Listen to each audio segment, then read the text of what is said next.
है, संघ के नहीं है। संघ को सांप्रदायिक कहने वाले राजनीतिक दल के नेता है। उन्होंने मुझे पूछा कि भागवत साहब, आप लोग सच्चर कमेटी का विरोध क्यों करते हैं? अरे देखिए, भारत के सबके सब मुसलमान हिंदू हैं, कोई अरबस्तान से आया नहीं, स्वभाव से भी हिंदू है। देखिए, मुसलमान बन गए, लेकिन भजन के बिना चैन नहीं पड़ता तो कव्वाली लाई।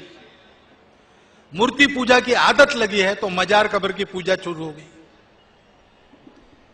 अब उसको अगर ये समझ में आ जाए भारत के मुसलमान को कि हमारी केवल पूजा पद्धति बदली है, वैसे तो हम हिंदू ही है, हिंदू पूर्वजों के वंशज है और हिंदू संस्कृति की विरासत है, हिंदू स्वभाव ही हमको मिला है, तो सारा झगड़ा खत्म हो जाएगा। उसके लिए उनको शिक्षा देनी चाहिए और शिक्षा के लिए सच्चर कमेटी चाहिए। तो आप विरोध क्यों करते हैं?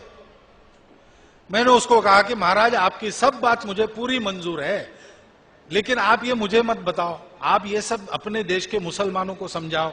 जिस दिन वो आपकी बात मान जाएंगे, उस दिन हम सच्चर कमेटी का विरोध करने वाला हमारा प्रस्ताव वापस ले लेंगे। और बात सही है, यहां कौन माइनॉरिटी है भाई?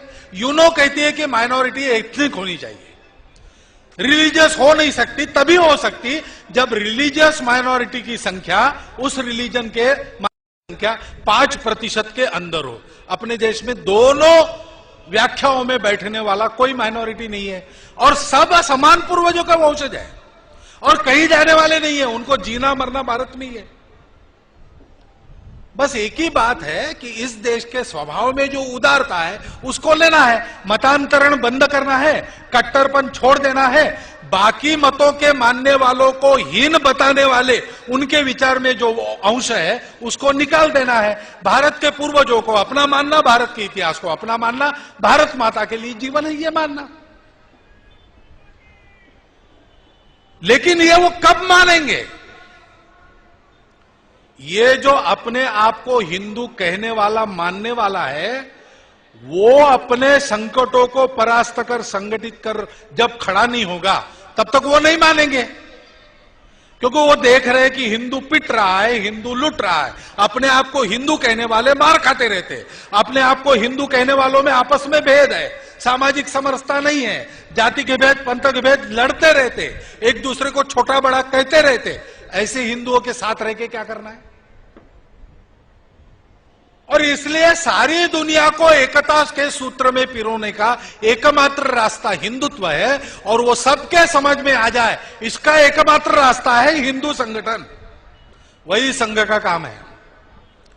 संघ किसके लिए करता है? देश और दुनिया के उद्धार के लिए जो एकमात्र उपाय है, वो एकमात्र उपाय कर सकने वाला सामर्थ्य संपन्न, समरसता युक्त, वैभव संपन्न, जिसकी ओर आंख टेढ़ी करके किसी की देखने की हिम्मत न हो, जिसका हाथ इस पर उठे तो उसका हाथ टूट जाए, ऐसी ताकत वाला भारतवर्ष खड़ा करने के लिए यह संघ का काम है। यह संघ का काम नहीं है, ये हमारा आपका सबका काम है, क्योंकि इसी में आपका हमारा सुख निहित है। और इसलिए संघ ये सारे काम करता है और ऐसे कार्यक्रमों में आपको बुलाता है और आपका सहयोग मांगता है। संघ को चुनाव लड़ना नहीं है। आजकल राजनीति के साथ जोड़ के संघ को बहुत देखा जाता है।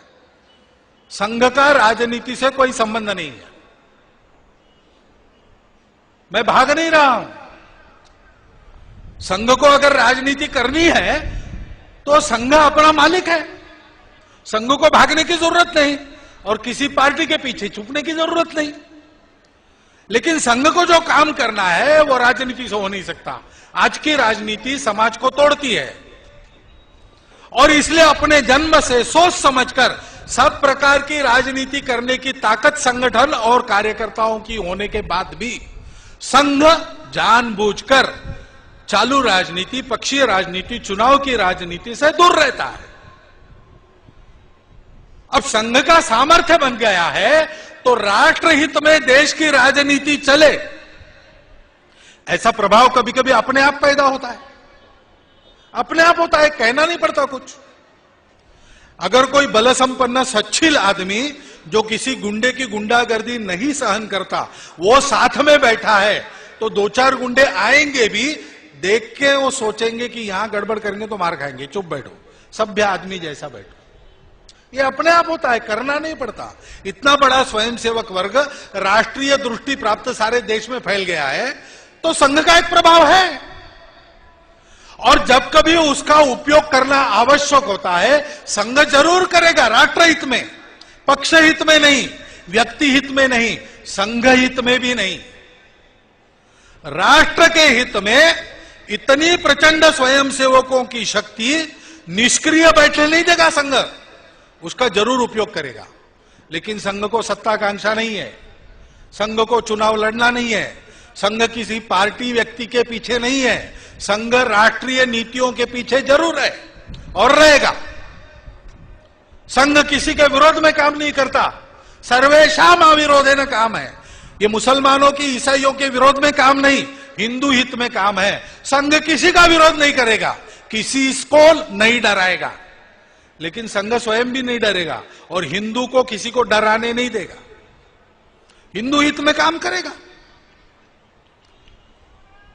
संघों को अपने लिए कुछ प्राप्त नहीं करना है, संघ को देश के लिए सब कुछ करना है, और इसलिए संघ आपको बुलाता है। नहीं तो आज संघ जितना है संघ के लिए बस है, संघों को और कुछ नहीं चाहिए। लेकिन हम आप अपना देश और दुनिया, उसके उद्धार का दूसरा मार्ग नहीं है। और इसलिए यह आह्वान संघ का सारे समाज को है कि संघ के कार्य के इस मर्म को समझिए। संघ का नाम नहीं सुना ऐसा दुनिया में भी कोई नहीं है। हर सोचने समझने वाला आदमी आरएसएस का नाम जानता है, लेकिन आरएसएस के काम को समझिए, केवल कार्यक्रमों पर मत जाइए। इन कार्यक्रमों के माध्यम से संघ जिस विचार को उत्पन्न करता है लोगों के मन में, और उस विचार के अनुसार व्यवहार करने वाला बलिष्ठ मन, शरीर, बुद्धि तैयार करता है। उस मर्म को समझिए और उस मर्म को समझकर संघ के केवल हितैषी बनकर काम नहीं चलेगा। संघ के संस्कार को संघ के कार्यक्रमों में आकर प्रत्यक्ष ग्रहण करते हुए संघ के सहयोगी कार्यकर्ता बनना पड़ेगा। खुला दरवाजा है संघ का, कोई छुपा काम नहीं है, कोई सीक्रेट नहीं है। हाँ, एक फॉर्म है, उसके अनुसार हम चलते हैं। दरवाजा खुला है, मन मर्जी आप आ सकते, मन मर्जी वापिस जा सकते, कोई डिसिप्लिनरी एक्शन वगैरह नहीं है, सब मन मर्जी का काम है। आइए 2 साल देखिए, 2 साल में अगर आपके ध्यान में आ गया कि आज मैंने भाषण में जितनी बातें कही उसमें से एक बात गलत है, तो आपके मर्जी के अनुसार आप बाहर जाने के लिए स्वतंत्र हैं। लेकिन दावे के साथ मैं आपको कहता हूं, पहले साल में आपको इन सब बातों की प्रत्यक्ष अनुभूति संघ में मिलेगी, भाषण नहीं। संघ के कार्यकर्ताओं के, स्वयंसेवकों के व्यवहार से इस बात का प्रत्यक्ष साक्षात्कार आपको मिलेगा।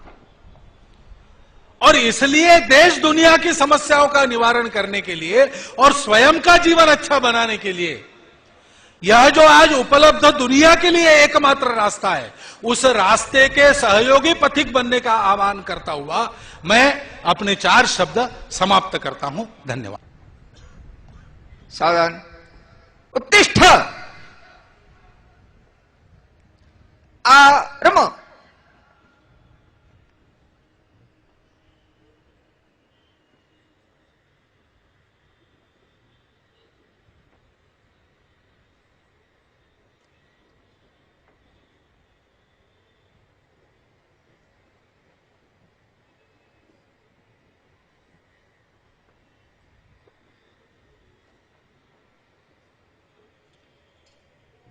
संघ